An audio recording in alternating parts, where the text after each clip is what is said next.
welcome back for another video. So you notice I'm not in my usual spot. I'm going off script in what I usually do for my videos. Usually I'm doing Star Wars Armada, Star Wars Legion, 3D printing type videos. Today I'm doing something different, something that just came up and I decided to try and partake in it. Hopefully you're going to enjoy this video. What we're going to do is a little bit of an experiment.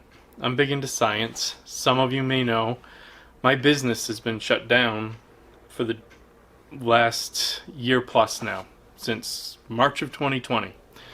I'm not going to mention why, because sometimes YouTube doesn't like you mentioning it. But if you know March 2020, you know what's going on. It is now March 31st, 2021. My business has been completely shut down. I usually run STEM enrichment programs in schools, mostly using Lego, teaching kids math and science, something that I love to do. Well, with all the school systems, they don't have third parties coming in. I'm hoping to possibly get back to that for summer camps this summer, if at least all the adults can get vaccinated. Fingers crossed. But in the meantime, what I've been doing is I've been buying storage units, abandoned storage units, buying them online, collecting all the stuff, reselling it, repurposing it, and just to try and get by. Not the big money maker that the TV shows like to make it seem to be, but it is fun if you can get by the gross bits of it. So anyways, I just happened about a week ago to come across a unit, whole bunch of tools in it. Tools are good, they're money, they sell. Problem is, the person who had the unit before stored a large number of their tools in the same bin where they mixed grout. Very moist environment. And these tools had different levels of rust on them, which really kind of bummed me out, and I was about to try and figure out how do I get rid of the rust off of these tools. So it just so happened one of my favorite YouTube channels, Tested with Adam Savage, just posted a video about a product that Adam likes that seemed interesting to get rust off of his tools. So I've got a few tools here, some very rusty, some lightly and moderately rusty. This tool here, I could probably get by using that tool, maybe even resell it in the condition it's in. But I'm going to see how that cleans up compared to this one, which is, as you can see, extremely rusty. I can barely open this one using some strength, quite a bit of strength. So this is going to be a test run. I'm going to use these two tools along with a couple others that have different levels of rust in them. The product that Adam suggested that we try is this. It's called Evaporust. Now the interesting thing about this is it's non-toxic. You can touch it to your hands, it's fine, and it's reusable. So after I use this, I can pour the contents back into the gallon jug here and reuse it again on other tools. Obviously you'll have some loss of product over time, but all of that seemed very interesting to me. So I'm going to reset up the camera so that you can see what I'm going to be doing. I don't want to spill this anywhere, even though it's supposedly non-toxic, won't harm anything. I'm going to set up, reposition the camera, and I'll be right back. Alright, so I've got a bin here. I've got a few tools. I've got those couple of sets of pliers plus a hammer, which the head of it is, I would say, moderately rusty, somewhere in between the other two. And I got a crescent wrench here, which I would say a little bit more than the hammer. It's moderate, but it's more than I would expect to get off easily off of a tool. So I'm going to take this Evaporust, pour it in, completely submerge all of the tools for 24 hours. After 24 hours, which will seem like seconds to you, we'll come back and see what happened. Now I do just want to mention, I'm not trying to promote this product. If this product fails, we're still posting the video. I'm going to give you my honest assessment of what this is. I was very interested in this. If I can find something that will relatively easy get at least moderate rust off of things, that would be great. I have my doubts on this. This one I think might even be too far gone, but if this thing just opens and closes and is somewhat usable again, that might even be a success. So we'll wait and see. So let's submerge these. Now I already got the bottle ready to pour, so that you wouldn't have to watch me struggling with it.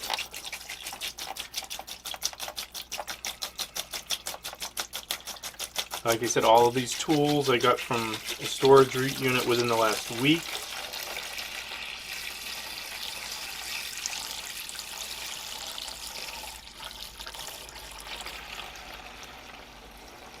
They aren't my tools, so if these completely dissolve in this concoction, this solution of Evaporust, it's not going to hurt me too much. I just obviously wouldn't be able to resell them again, but that's okay. I wasn't expecting to make a lot off of that unit anyway, so I was actually getting it to get some shelving for storing other things that I've purchased, and the tools were a little bit of a bonus, and if I can get them to a point where I can sell them, all the better. So there we go, and for you, we'll be back shortly. Alright, and bam, 24 hours. How about that? So by looking at it, it's hard to tell under the liquid, but it looks like it's done something, so that's good. So one thing about the liquid that I didn't mention yesterday, there is no odor, there's no smell to it whatsoever. Even though it looks oily, it is not. I mean, it feels almost like water. Maybe slightly thicker than water, but it's pretty close to water. No sensation, you know, on my skin or anything else. So let's start with a couple of the main tools. So there was this set of pliers that actually looks pretty good. Just gonna wipe them down.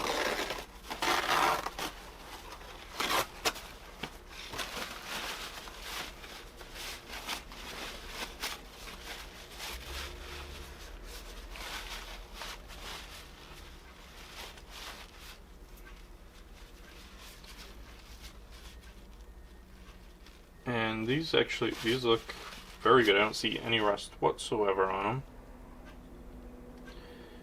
I don't think I'm even going to have to rub these down. They work fine.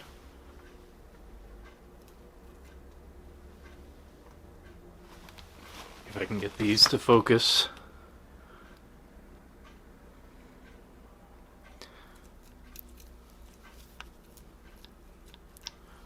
They feel fine. Now these ones weren't too bad to begin with, but they do look better than they did when I put them in. So let's look at the hammer next, because the hammer was interesting.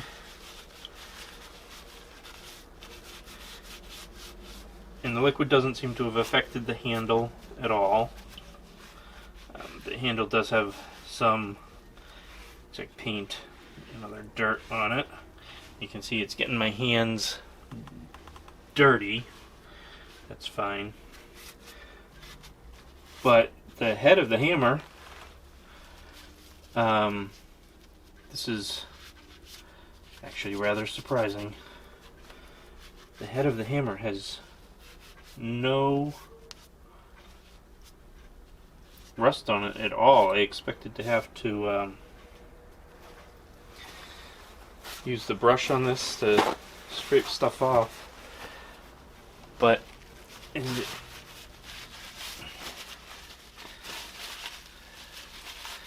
we're gonna have to maybe rinse this off or just let it dry out. But the head of that hammer looks quite good. You can remember that there was a light covering a rust all over it. Looks almost brand new, other than the paint on the handle. Very impressed with that one. I'm very happy with that. So then let's try this crescent wrench. So this crescent wrench, because it was chromed, wasn't sure, and it looks like there's possibly still some rust on it.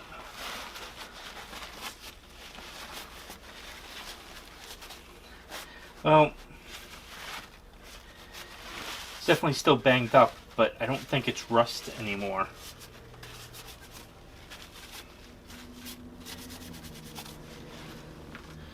So this one I will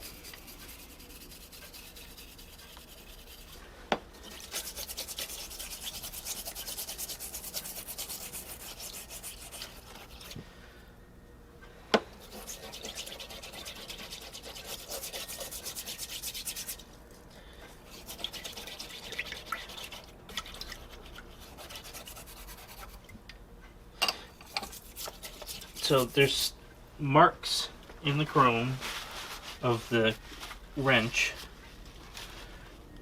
but I wouldn't call it rust anymore. It definitely had that rust look to it. I mean, it's a much better looking tool now. Not quite as impressive as the first two, but still significantly better than before. And I think what you're seeing, the rust was building up in these areas where I believe the chrome has kind of been peeled away from the base metal. So the rust is gone from there. You still see the marks because the chrome is still gone and exposing the base metal, but yeah, looks good. So then we have our much more significant issue. We had the one pair of pliers which were rusted so tight that I couldn't even open them, and I can open them and they're a little tight, but I think maybe a little WD-40 in working them might help.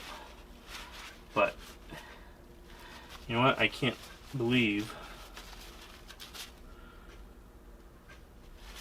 how these came out.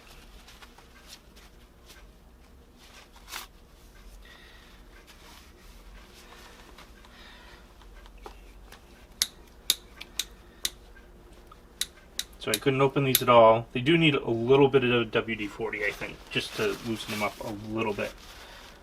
But I think that's all they really need.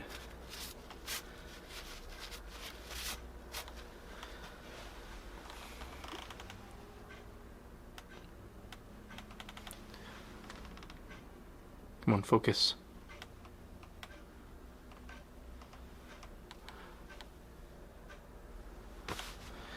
Why won't you focus?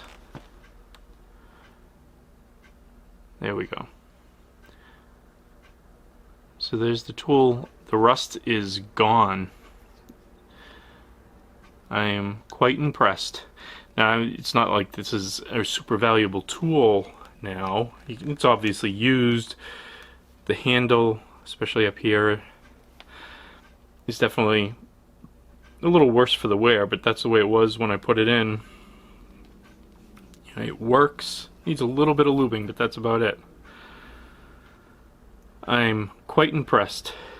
So I think tested in Adam Savage's video that came just in time for me.